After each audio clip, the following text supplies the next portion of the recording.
Assalamualaikum warahmatullahi wabarakatuh. Perkenalkan, nama saya Ayu Lestari dengan NIM C0D023053. Saya dari kelas F Perpajakan.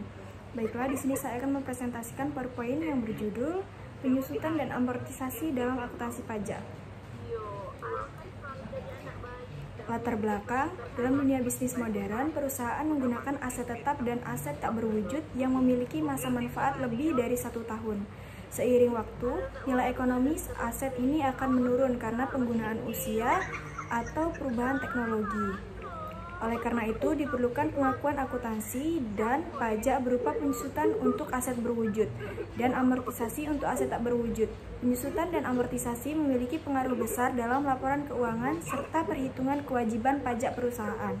Pemerintah mengaturnya dalam Undang-Undang Pajak Penghasilan agar penerapannya seragam dan mencegah manipulasi pajak. Definisi penyusutan. Penyusutan adalah alokasi sistematis terhadap biaya perolehan aset tetap berwujud selama masa manfaatnya.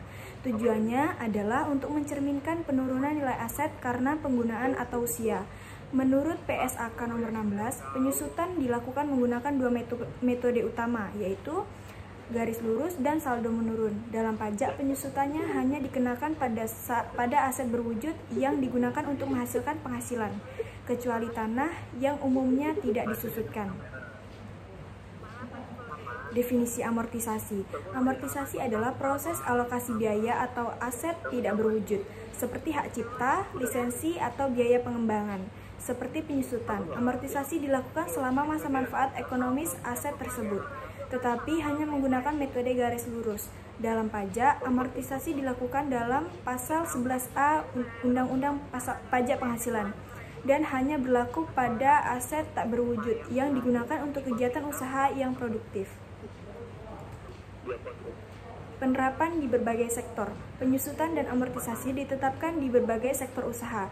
Yang pertama, di sektor manufaktur, aset seperti mesin dan kendaraan disusutkan. Yang kedua, di sektor jasa, peralatan kantor dan gedung disusutkan, sementara lisensi diamortisasi. Yang ketiga, perdagangan, penggunaan alat kasir dan kendaraan, dan biaya franchise diamortisasi. Kemudian yang keempat, perbankan, penyusutan gedung dan perangkat TI, serta pengamortisasi lisensi OJK. Yang kelima, sektor pertambangan, menggunakan amortisasi untuk biaya eksplorasi. Yang keenam, sektor startup lebih banyak menggunakan amortisasi untuk hak cipta atau software. Kemudian untuk tarif penyusutan, dalam perpajakan tarif penyusutan dibagi berdasarkan kelompok aset dan metode. Untuk metode garis lurus, tarifnya adalah kelompok 1 25%, kelompok 2 12,5%, kelompok 3 6,25%, ya kelompok 4 5%. Sedangkan dengan metode saldo menurun, kelompok 1 50%, kelompok 2 25%, kelompok 3 12,5%, dan kelompok 4 10%. Untuk bangunan permanen disusutkan 10% selama 10 tahun. Untuk bangunan tidak permanen disusutkan 5% selama 20 tahun. Untuk tarif amortisasi juga terbagi dalam 4 kelompok masa manfaat, baik untuk metode garis lurus dan saldo menurun. Kelompok 1, 4 tahun 25% atau garis lurus dan 50% untuk saldo menurun. Kelompok 2, masa manfaat 8 tahun 12,5% dan 25%. Kelompok 3, 16 tahun 6,25% dan 12,5%. Untuk kelompok 4, 20 tahun 5% dan 10%. Kemudian biaya pendirian dan pengeluaran jangka panjang lainnya juga dapat diamortisasi jika memiliki manfaat lebih dari 1 tahun.